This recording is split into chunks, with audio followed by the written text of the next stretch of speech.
আয়ুষ্মান ভারত প্রকল্পের অধীনে ৭০ বছরের বেশি বয়সীদের বিনামূল্যে চিকিৎসা দেওয়া হবে বলে জানালেন রাষ্ট্রপতি দ্রৌপদী মুর্মু। বৃহস্পতিবার সংসদের লোকসভা ও রাজ্যসভার যৌথ অধিবেশনে দেওয়া বক্তব্যে এই কথা বলেছেন রাষ্ট্রপতি। তিনি বলেছেন, আমার সরকার আরও একটি সিদ্ধান্ত নিতে চলেছে যে ৭০ বছরের বেশি বয়সী সমস্ত বয়স্করা আয়ুষ্মান ভারত প্রকল্পের অধীনে বিনামূল্যে চিকিৎসার সুবিধা পাবেন। আয়ুষ্মান ভারত প্রধানমন্ত্রী জন আরোগ্য যোজনা হল বিশ্বের বৃহত্তম স্বাস্থ্য বীমা প্রকল্প, যা সেকেন্ডারি এবং টার্সিয়ারি কেয়ার হাসপাতালে ভর্তির জন্য পরিবার প্রতি ৫ লক্ষ পর্যন্ত কভারেজ প্রদান করে।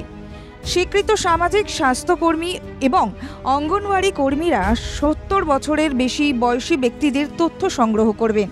সরকার গুরুত্ব দিচ্ছে রুটিন ভ্যাকসিনেশন ডিজিটাইজ করার জন্য। মন্ত্রক ইউএন পোর্টালের প্যান ইন্ডিয়া রোল আউট নিয়েও চিন্তা করছে।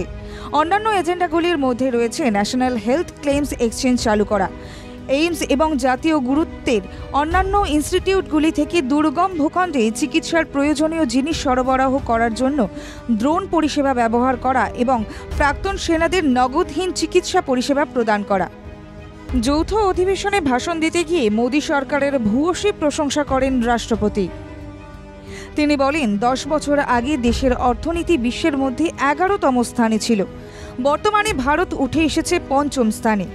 কোভিড অতিমারি চললেও দেশের আর্থিক বৃদ্ধিকে আটকে রাখা যায়নি। সরকারের রিফর্ম, পারফর্ম এবং ট্রান্সফর্ম নীতির কারণেই তা সম্ভব হয়েছে। আমার সরকার আগামী দিনে ভারতকে বিশ্বের 3য় বৃহত্তম অর্থনীতি হিসেবে গড়ে তুলবে। রাষ্ট্রপতির কথায় আরও অনেক বিষয় উঠে আসে। তিনি বলেন, প্রতিরক্ষা ক্ষেত্রে দেশকে আত্মনির্ভর করে তোলার জন্য গত 10 বছরে নানা গুরুত্বপূর্ণ পদক্ষেপ করেছে সরকার।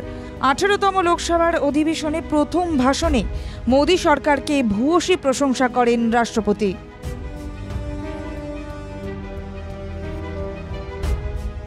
ব্যুরো রিপোর্ট, বাংলা জাগো।